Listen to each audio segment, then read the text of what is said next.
कहानी का नाम है परवाज़। आप सब लोग यहाँ आए मेरा साथ देने के लिए, उसके लिए बहुत बहुत मैं आभारी हूँ आप लोगों की और तहे दिल से आपका शुक्रिया अदा करती हूँ। तो मैं कहानी अश्विनी सर नमस्कार, शुक्रिया आपका।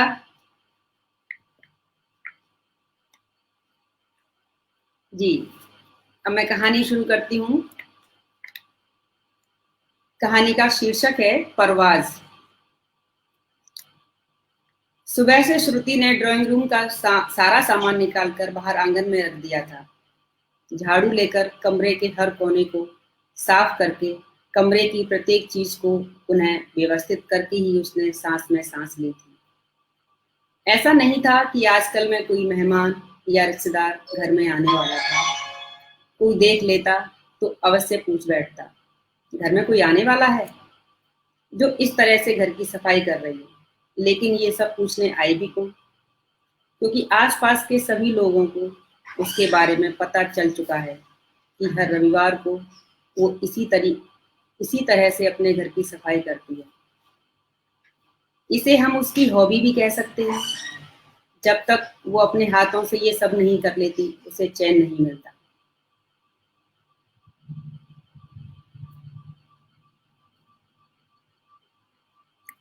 रविवार कितना भी व्यस्त क्यों ना हो, लेकिन वो अपना मनपसंद काम करना नहीं भूलती। इतनी व्यस्तताओं में से भी वो इस काम के लिए समय निकाल ही लेती है। उसे घर की चीजों को साफ करके संजोने में बड़ा ही आनंद आता है। हालांकि 6 दिन लगातार ऑफिस का काम, वो अपनी पढ़ाई करते करते थक जाती है। अगर चाहे तो आराम भी कर सकती है, लेकिन नहीं। श्रुति आज कुछ ज्यादा ही व्यस्त हो गई थी। मम्मी को लगातार खांसता हुआ देखकर महसूस कर रही थी सांस की बीमारी होने की वजह से उन्हें सांस लेने में दिक्कत हो रही है। उनकी तबीयत ठीक नहीं थी। इसी वजह से उसने आज घर के कुछ ज्यादा ही काम किए थे, जबकि साथ में बड़ी बहन आयशा भी थी। लेकिन उसके और आयशा के काम करने की स्पीड में काफी अंतर था।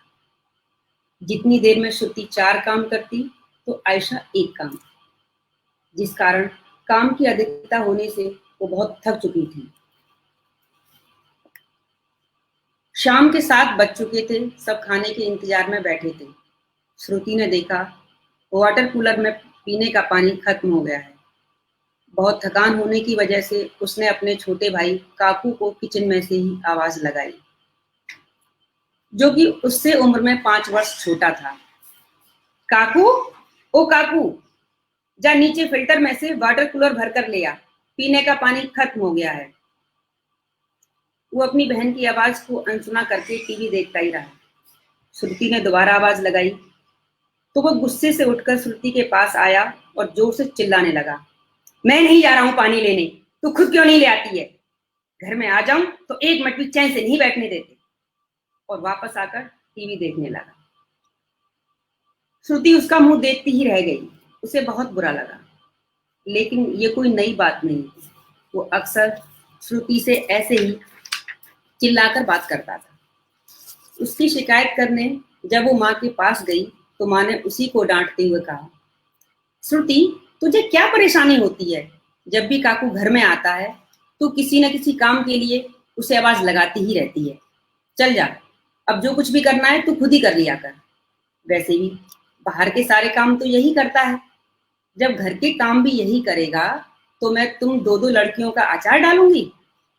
माँ के मुंह से इस तरह की बातों को सुनकर श्रुति बहुत इरिटेट हो गई और बोली, मम्मी, आप छोटी छोटी बातों पर भी इसी का सपोर्ट करती हो। आज तक मैंने आपसे कोई शिकायत नहीं की, हमेशा इन बातों को इग्नोर किया है। और इस समय भी आप इसी इसी तरीके और इस समय भी आप ऐसी ही बातें कर रही हैं। बताना, ये घर का कौन सा काम करता है? और रही बात बाहर के कामों की, तो उन्हें भी हम कर सकते हैं और करते भी हैं। कल जब आपने बिजली का बिल भरने के लिए इससे कहा तो ये उल्टा मुझे ही ऑर्डर देने लगा और आपने इसे टोका तक नहीं। और ना ही एक बार उसे जाने के लिए कहा। वो जाकर बाहर गली के आवारा लड़कों के साथ क्रिकेट खेलने लगा और आखिर बिजली का बिल मैं ही भर कर आई। जब हम नौकरी करने जा सकते हैं तो क्या गैस का सिलेंडर, आटे का कट्टा और सब्जी लेकर नहीं आ सकते? अगर आप सहमत हों तो। मेरी समझ में एक बात नहीं आती। अब काकू को इतना सिर पर क्यों चढ़ा रही हो? घर में बैठकर इसकी पूजा करोगी? जब हम कमाएंगे तो इसे ये सब काम तो करने ही पड़ेंगे। माँ गुस्से में लाल हुए चेहरे से श्रुति को देखती रही। उसके अंतहीन प्रश्नों का जवाब दिए बिना वो खींचती हुई बस इतना ही बोली थी, बहुत हो गया, अब चुप हो जा। क्या करती हो तुम मेरे लिए? और अब तक क्या किया है बताना? कौन सी तुमने मेरी कोई ख्वाहिश पूरी कर दी है जो मैं तुम्हारी सुनूं? मेरी सारी उम्मीदें तो इसी से हैं और यही पूरी करेगा। तुझे बहुत घमंड है ना अपनी नौकरी पर। ले ले रखे ने अपने पास। माँ ने अलमारी से सारे रुपए निकाल कर श्रुति के ऊपर फेंक दिए। माँ की इस प्रतिक्रिया पर श्रुति बहुत तेज चिल्लाई। आज आज ये बात तुम कह रही हो? तुम्हारी वजह से ही मैंने बैंक की नौकरी छोड़ दी। तुम चाहती थी ना मैं ताऊ जी की बेटी की तरह ही बीएड करूं, क्योंकि तुम अपनी बेटियों की तुलना हर समय उनकी बेटियों से करती हो। हम क्या चाहते हैं इससे आपको कोई मतलब नहीं है, और तुम कह रही हो कि मैंने। माँ एकदम शांत सधे हुए स्वर में बोली, अब शांत हो जा। देखो, मुझे रहना अपने बेटे के साथ ही है। बुढ़ापे में यही सहारा देगा। तुम अपनी अपनी ससुराल चली जाओगी। तुम मेरा बुढ़ापा नहीं काट सकती। मेरे बुढ़ापे की नैया तो यही है, इसीलिए इसे कष्ट नहीं दे सकती। श्रुति एकदम ठहरे हुए पानी की तरह शांत होकर टुकुर टुकुर माँ की ओर देख रही थी। वो तय नहीं कर पा रही थी कि इसे माँ की अज्ञानता कहे या निरीहता। जिस वृक्ष की अभी ढंग से उपल भी नहीं निकल पाई थी, जिसे दरख्त बनने में वक्त लगना है, उस वृक्ष की छांव में रहने का काल्पनिक एहसास अभी से मैं कूट कूट कर भरा है। जिस आदमी की कमाई खा रही है, साथ जीने मरने की कस्में खाई हैं, उस आदमी पर जरा भी गर्व नहीं है। ये कैसी औरत है? वो रसोई को जस का तस छोड़ अपने कमरे में चली गई और बहुत देर तक रोती रही। कुछ देर बाद कमरे से बाहर आई, देखा सब लोग बड़े आराम से खाना खा रहे थे। किसी ने उसे खाने के लिए पूछा तक नहीं। जब श्रुति से रहा नहीं गया, वो माँ से पूछ ही बैठी, मम्मी, जब तुम्हें पता था कि बेटा ही तुम्हारे लिए सब कुछ करेगा, वही तुम्हारे लिए इतना महत्वपूर्ण है, तो फिर तुमने हमें पैदा ही क्यों किया? बेटी के इस अर्थपूर्ण सवाल पर माँ ने गुस्से से खाने की प्लेट को जमीन पर फेंक दिया और जोर से चिल्लाई, बस, अब एक भी लफ्ज आगे मत बोलना। अगर मुझे पता होता कि तू बड़ी होकर मुझसे इस तरह जुबान लड़ाएगी तो मैं तुझे कभी पैदा नहीं होने देती। माँ की ये बात सुनकर श्रुति की पानी से लबालब भरी आंखों की डोर फूटने लगी। वो आंखों को पोंछती हुई अपने कमरे में चली गई। मेज पर पड़ी किताब के पन्नों को मन की व्याकुलता के कारण बार बार पलटने लगी। उसे अपने आप पर बहुत गुस्सा आ रहा था, जिसके कारण उसने खाना भी नहीं खाया। पिता काम से आकर खाना खाकर चुपचाप सो चुके थे, जैसा कि हमेशा से उनकी आदत रही है, रात को किसी से बात न करने की। बहन के कई बार कहने पर भी श्रुति ने खाना खाने से मना कर दिया और भूखे पेट ही सो गई। सुबह उठी और सीधे अपने ऑफिस चली गई। दोपहर बाद ऑफिस से लौटते वक्त उसे किसी दुल्हन के हाथों पर मेहंदी लगाने जाना था, जिससे वो आने में लेट हो गई। नौकरी के अलावा श्रुति मेकअप, मेहंदी, स्टिचिंग और ट्यूशन आदि के पार्ट टाइमों के काम भी करती थी। उसकी अपनी छोटी मोटी जरूरतें इन्हीं पैसों से पूरी होती थी। इसके अलावा उसे पढ़ाई लिखाई से संबंधित जरूरतों को भी इन्हीं कामों से मिले रुपयों से पूरा करना पड़ता था, चाहे कॉलेज की फीस हो या किसी प्रोफेशनल कोर्स की फीस। यहाँ तक कि उसने अपनी बीएड की फीस भी इन्हीं पैसों से जमा की थी। उसे नौकरी की सारी तनख्वाह घर खर्चों के लिए माँ को देनी होती थी। रात को घर देरी से पहुंचने पर उसने देखा सभी लोग खाना खा चुके थे। किसी ने उसके आने का इंतजार नहीं किया था। जब उसने खाने के लिए किचन में रखी टोकरी को खाली देखा तो अपने गुस्से पर काबू करते हुए किचन से ही माँ को आवाज लगाई, मम्मी, तुमने मेरे लिए खाना नहीं बनाया? माँ ने उसे अनदेखा किया और अपने बिस्तर में लेटती हुई बोली, तुझे खाना है अपने आप बना ले। मुझे ना तेरी कमाई से मतलब है ना तेरे खाने से। श्रुति ने अपने आप को सहज करते हुए एक लंबी सांस ली और बोली, मम्मी, तुम काकू से ऐसा नहीं बोलती हो। वो कितना भी देर से आए, उसके बावजूद भी तुम उसे गरम गरम खाना पकाकर खिलाती हो। और मेरे लिए। माँ ने बात को अभी पूरा नहीं होने दिया और बीच में ही बोल पड़ी। काकू के विषय में कुछ मत बोलना, मैं बर्दाश्त नहीं कर पाऊंगी। अगर चुपचाप रहना है तो रहो मेरे घर में, वरना अपना बोरिया बिस्तर उठाओ और निकल जाओ यहाँ से। ये मेरा घर है, यहाँ ऊंची आवाज में बोलने का अधिकार नहीं है। समझी? या एक बार फिर समझाऊं? अब तक की जिंदगी में पहली बार माँ के मुंह से इस तरीके की बातें सुनकर श्रुति के पैरों तले जमीन खिसकने लगी थी। उसकी आंखों के सामने न जाने कितनी तस्वीरें टूट टूट कर गिर रही थी। वह माँ की इस स्थिति को समझ नहीं पा रही थी। वो बार बार यही सोचे जा रही थी कि माँ ये सब कैसे कह सकती है। आज उसे ये घर पराया लग रहा था। जिस माँ ने उसे 9 महीने अपनी कोख में रखा, आज वो उसके साथ पराये लोगों की तरह व्यवहार कर रही थी। वो पागलों की तरह माँ के चेहरे को एकटक देखती रही, जो बेटे के प्यार में इस कदर अंधी हो चुकी थी कि बेटी के लिए उसकी आंखों में जरा भी प्रेम न था। श्रुति अब इतना तो समझ ही गई थी कि इस घर में गलत चीजों का विरोध मत करो। जो लड़कियों के साथ सदियों से होता आ रहा है, उसे चुपचाप सहन करते रहो। श्रुति ने अपना पर्स उठाया और बोली, जिस घर में मेरी कोई इज्जत ना हो, मैं वहां रह भी नहीं सकती। मैं जा रही हूँ, अभी और इसी वक्त। वो कमरे से निकलकर मेन गेट पर पहुंची थी कि माँ तुरंत बोल पड़ी, अरे हाँ हाँ, हमें पता है, ये तो घर छोड़ने का बहाना है। देख लिया होगा कोई अपना यार दोस्त जिसके साथ रहना है। इतना सुनते ही आगे बढ़ रहे श्रुति के पांव एक पल के लिए दरवाजे पर ही रुक गए। माँ की बात उसके हृदय में तीर की तरह चुभ गई। उसकी बहन आयशा ने उसका पर्स छीन लिया, हाथ पकड़कर अंदर खींचते हुए बोली, श्रुति पागल मत बन, तू इस समय रात में कहाँ जाएगी? कोई बात नहीं, मम्मी तो हमेशा ऐसे ही बोलती रहती है। आयशा उस समय क्या बोलती जा रही थी, श्रुति को कुछ पता नहीं। उसके दिमाग में तो कुछ और ही चल रहा था। वो सोच रही थी कि अगर आज उसने घर से निकलकर विरोध नहीं किया तो कभी भी नहीं कर पाएगी। इसी तरह सारी उम्र चुप रहकर अन्याय सहती रही। उसने झटके से अपना हाथ छुड़ाया और पर्स उठाकर तुरंत घर से बाहर निकल गई। रात के करीब 9 बज चुके थे। वो टेम्पो पकड़कर अपने घर से 10 किलोमीटर दूर रह रही सहेली कंचन के घर पहुंच गई। कंचन की माँ के पूछने पर उसने बताया कि वो पास किसी शादी में मेकअप के कारण लेट हो गई है, सोचा आपके यहाँ ठहर जाऊं। उसकी मित्र कंचन ने उसके लिए खाने और सोने का प्रबंध कर दिया। आधी रात बीत जाने पर भी श्रुति की आंखों में नींद न थी। वो बार बार अपने फोन को देखती रही, शायद अब कोई कॉल आएगी। माँ गुस्से में है तो क्या, पापा मुझे जरूर करेंगे, पापा मुझे कॉल जरूर करेंगे। और तो और आयशा ने भी फोन नहीं किया।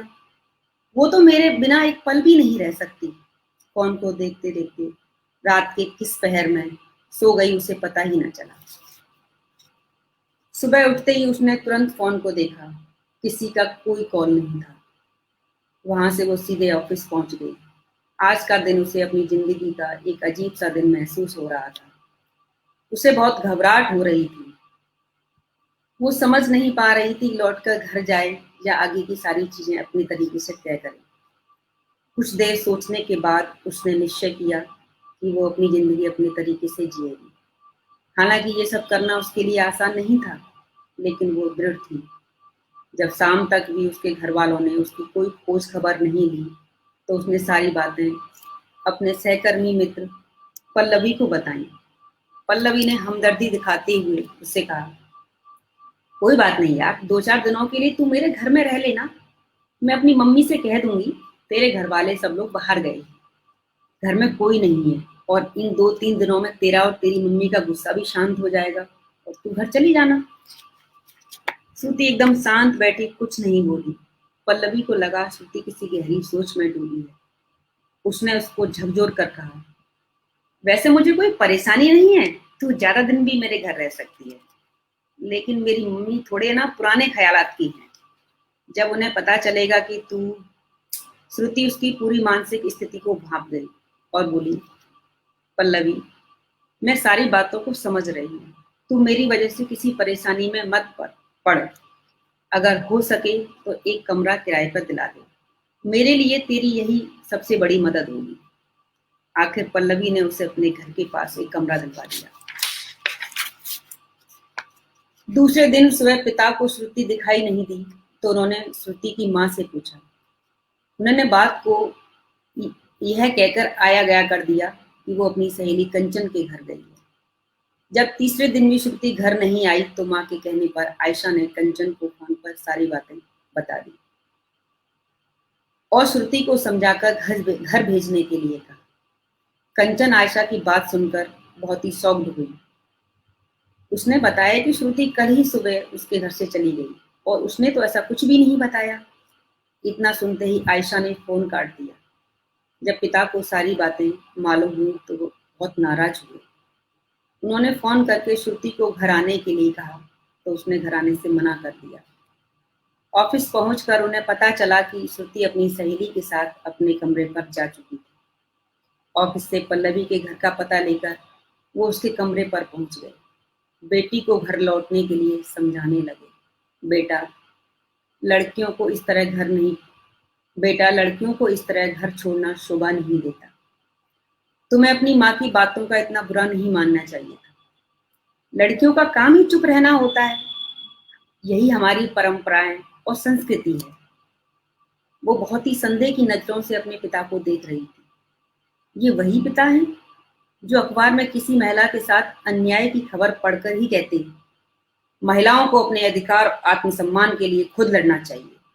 जब तक स्त्रियां इसका विरोध नहीं करेंगी समाज में बदलाव नहीं आएगा, चाहे घर हो या बाहर। उन्हें अन्याय के खिलाफ अपनी आवाज उठानी होगी।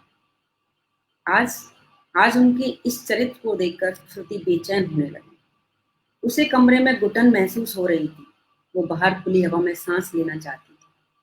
उसका मन जोर जोर से चिल्लाकर उन्हें चुप कराने का था, लेकिन जीभ तालू से चिपक गई थी।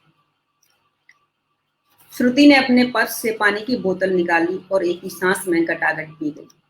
थोड़ी राहत मिलने पर भी उनकी बातों को बीच में काटती हुई बोली, आज आपके मुंह से इस तरह की बातें सुनकर मुझे कोफ्त हो रही है। आप भी उन्हीं लोगों में से हो जो बाहर हर घर में लक्ष्मी साहब, भवरी देवी, इरोम शर्मिला और संपत पाल जैसी अनेक लड़कियां और महिलाओं को देखना चाहते हैं, परंतु बात जब अपने घर की होती है तो चुप्पी साध लेते हैं। अब मैं समझी, जब भी माँ और मेरे बीच में काकू को लेकर झड़पें होती थी आप उस समय जानबूझकर चुप हो जाते थे। मैंने आपसे एक दो बार कहा भी था, लेकिन आपने कोई रेस्पॉन्स नहीं दिया। मैंने समझा माँ बेटी के बीच का मसला होने की वजह से आप चुप रहते हैं, लेकिन आप भी यही चाहते थे। श्रुति, जैसा तुम सोच रही हो वैसा कुछ भी नहीं है। जब लोगों को तुम्हारे बारे में पता चलेगा तो हम क्या जवाब देंगे? हम उनके सामने सिर भी नहीं उठा सकेंगे। हमारी इज्जत खत्म हो जाएगी समाज में। तुम अपनी बड़ी बहन के बारे में सोचो। तुम क्यों उसे जीते जी मारना चाहती हो? कौन रिश्ता जोड़ेगा ऐसे घर में जिनकी लड़की घर छोड़कर अलग रह रही हो? क्या छवि बनेगी तुम्हारी समाज में? और कौन लड़का तुमसे शादी करने को तैयार होगा? लोग तुम्हें इज्जत की नजरों से नहीं देखेंगे। इसीलिए मेरा कहा मानो, घर वापस चलो, वरना मुझे मजबूरन। उन्होंने अपने दांतों को मिसाकर बड़ी बड़ी आंखों से घूरते हुए श्रुति को आदेश दिया, पापा, अगर आप मुझे धमका रहे हैं तो ये मुझे ठीक नहीं लगता। मैं कोई बच्ची नहीं हूं जो आप मुझे इस तरह से डरा धमकाएंगे और मैं डर जाऊंगी। रही बात आपकी इज्जत की, तो उसे मैं घर ही छोड़कर आई हूँ। लोग मेरे बारे में क्या सोचेंगे मुझे इसकी परवाह नहीं है, लेकिन जो गलत है उसे मैं सहन नहीं कर सकती, चाहे इसके लिए मुझे जिंदगी भर संघर्ष ही क्यों ना करना पड़े। इस सब के लिए मैंने अपना माइंड सेट कर लिया है, इसलिए आप चिंता मत कीजिए, मैं यहाँ पर ठीक हूँ। कुछ पल के लिए पिता की लाल लाल आंखें श्रुति के चेहरे पर आकर गड़ गईं। वो उसकी आंखों में नए बदलाव की चमक को देखकर अपनी नजरें झुकाए कमरे से बाहर निकल गए। साथियों, मेरी कहानी यहीं समाप्त होती है।